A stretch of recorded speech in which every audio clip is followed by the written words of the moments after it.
Assalamualaikum warahmatullahi taala wabarakatuh. Waalaikumsalam warahmatullahi wabarakatuh. Alhamdulillahirabbil alamin. Qala Allah ta'ala fi kitabil karim rabbi shrah li sadri wa yassir li amri wahlul 'uqdatam min lisani yafqahu qawli. Yang pertama yang saya hormati Ketua KMK sahabat Hanif Ubaidillah, dan yang saya hormati seluruh keluarga kajian malam Kamis yang sekarang hadir, dan tak lupa pula yang masih belum hadir juga. Yang pertama, marilah kita panjatkan puja dan puji syukur kehadirat Allah Subhanahu wa taala yang telah memberikan kita kesehatan wal afiat sehingga kita semua bisa hadir dalam acara yang insyaallah diberkahi Allah ini. Kedua kalinya sholawat serta salam semoga tetap tercurah limpahkan kepada junjungan kita Nabi besar Muhammad sallallahu alaihi wasallam yang telah membawa kita dari alam kegelapan menuju alam yang terang benderang dengan adanya ad-dinul Islam wal iman wal ihsan. Selamat datang ya para eksekutif muda, yakni para kaum berintelektual kan. Kalau mahasiswa kan gitu. Jadi selamat mendengarkan materi yang akan disampaikan oleh pemateri sekarang yang bertema pentingnya rasa malu.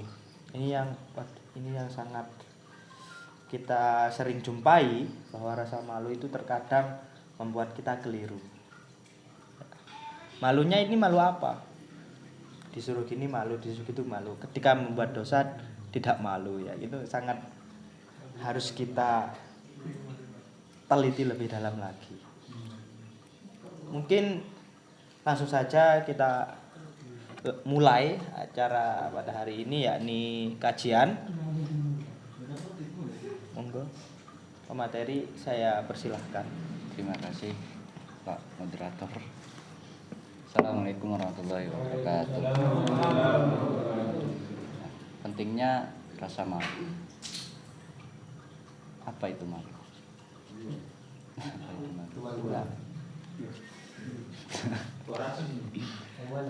Rasa malu adalah tabiat yang melekat pada diri manusia. Rasa malu ini harus dan juga bisa menjadi perisai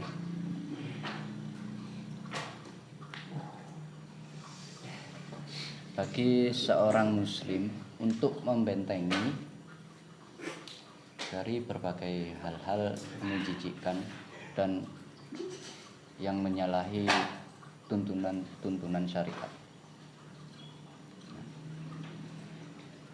Dalam hadis Rasulullah Shallallahu Alaihi Wasallam bersabda,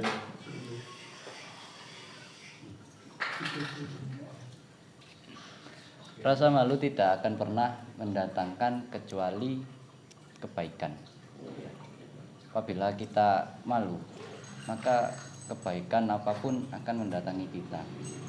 Sebaiknya apabila kita tidak mempunyai rasa malu, nah ini kemungkinan hal-hal baik itu menjauh.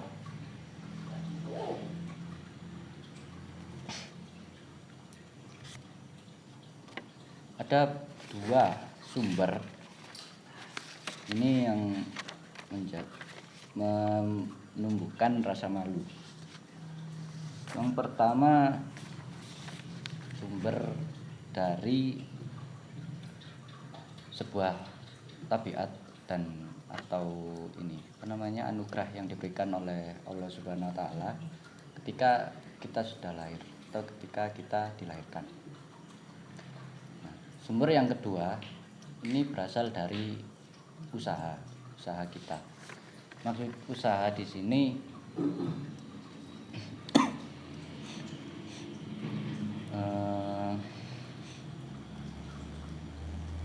rasa malu yang ditumbuhkan dengan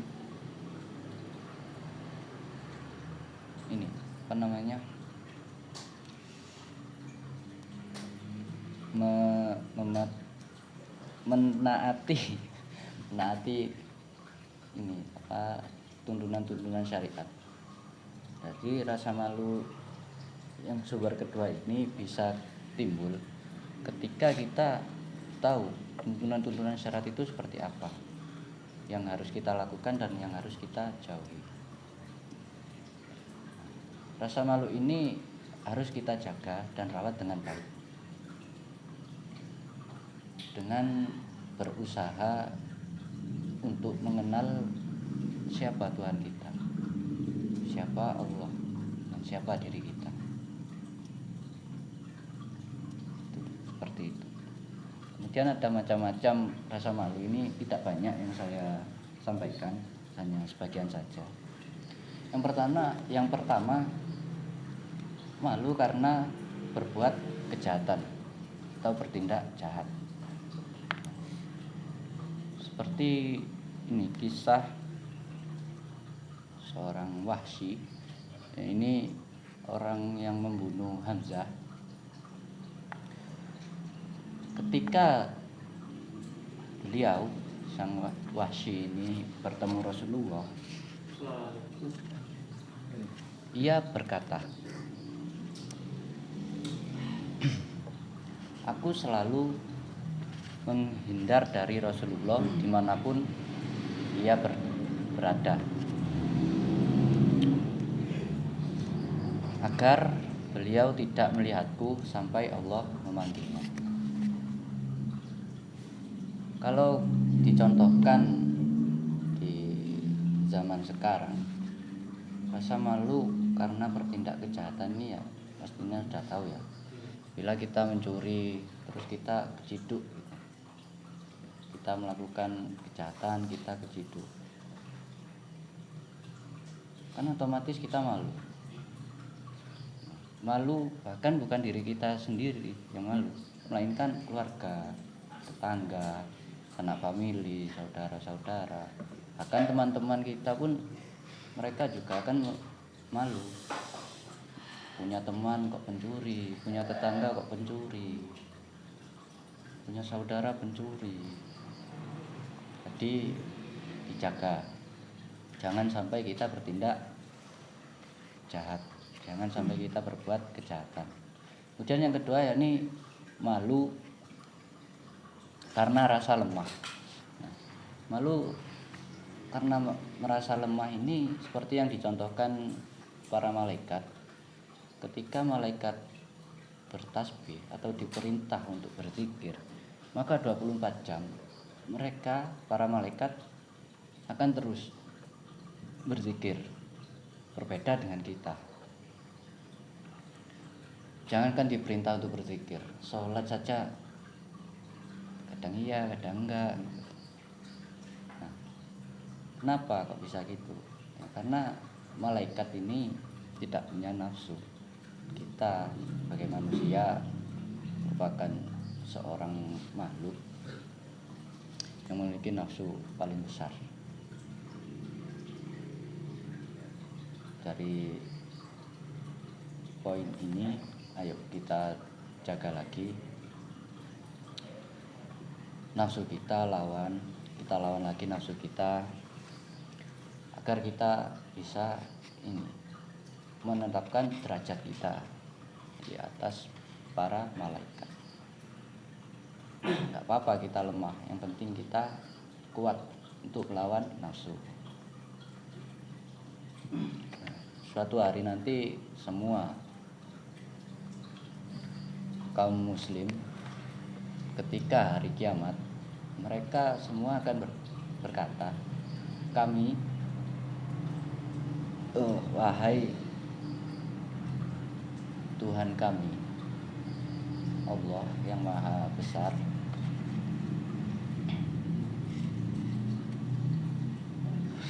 kami tidaklah beribadah dengan benar. Kelak pada suatu hari nanti ketika kiamat tiba. Kemudian poin yang ketiga, atau macam-macam ini rasa malu yang ketiga, malu karena penghormatan. Malu karena penghormatan ini dikisahkan oleh dikisahkan seperti ini, kisah Amr bin As atau Amr bin Al-As yang membenci Rasulullah. Namun ketika beliau memeluk agama Islam, tidak ada seorang pun yang beliau cintai kecuali Rasulullah. Tidak ada seorang pun yang beliau hormati kecuali Rasulullah.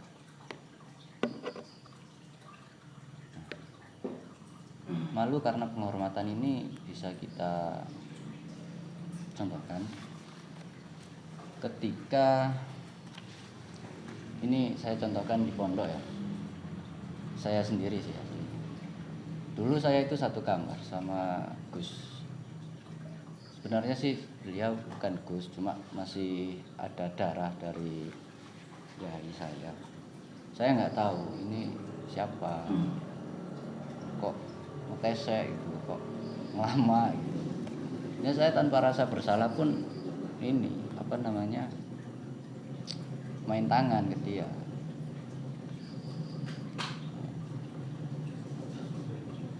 Terus saya usul, saya susuri, ternyata beliau ini masih keluarga dalam. Dan di situ saya merasa sangat malu. Karena apa? Karena kehormatan saya ke keluarga dalam ini kok bisa kurang gitu. Karena apa? Karena ketidaktahuan tersebut. Maka dari itu jangan kita hanya lihat dari kelakuan atau sifat orang lain, tapi kita cari tahu ini siapa, beliau ini siapa. Kalau beliau orang terhormat, maka kita harus hormati. Dan poin yang keempat atau macam-macam rasa malu yang keempat ini, malu karena segan, malu karena sungkan. Ini diriwayatkan oleh Sayyidina Ali radhiyallahu an. Beliau berkata, aku adalah laki-laki yang mengeluarkan madhi. Kemudian aku meminta Mikdad untuk menanyakan hal ini kepada Nabi, kepada Rasulullah Shallallahu Alaihi Wasallam. Sang Mikdad ini pun bertanya kepada Nabi, dan Nabi menjawab, cukup dengan berwudu. Nah, malu karena sungkan ini bisa kita kita lihat kadang di diri kita sendiri juga ada. Ketika kita misal ke kontrakan teman kita gitu. Nah, ketika kita mau pulang, pas kita mau pulang, nggak tahu kalau ban sepeda itu kempes, nggak bocor ya, cuma kempes. Nah, yang punya pompa ini tetangga kontrakan teman kita. Emang kebanyakan sih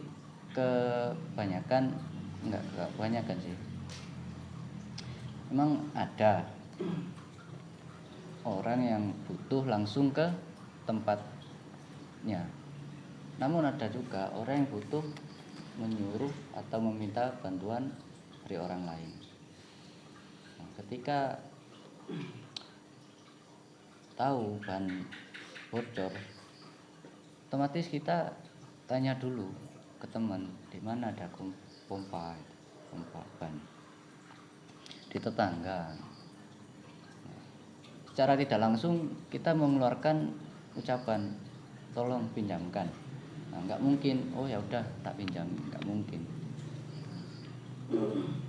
Karena apa? Karena di diri kita ini sudah ada rasa sungkan dan rasa malu, seperti itu.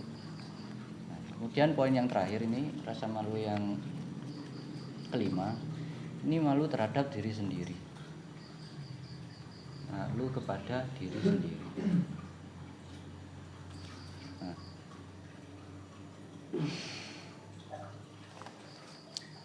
malu ke diri sendiri ini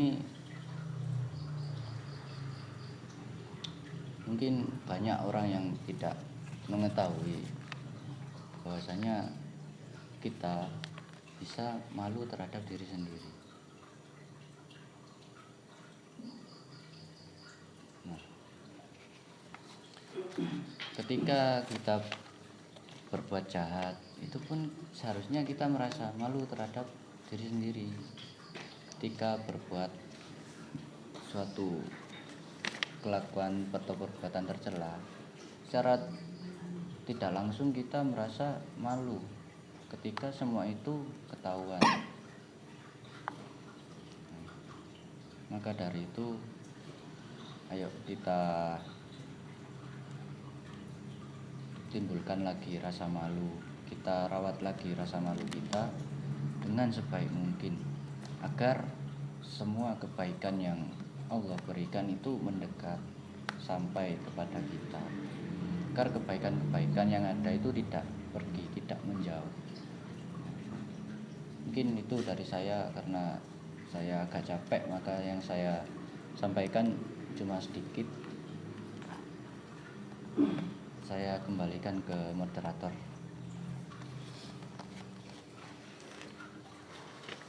Baik, terima kasih materi kita yang handal.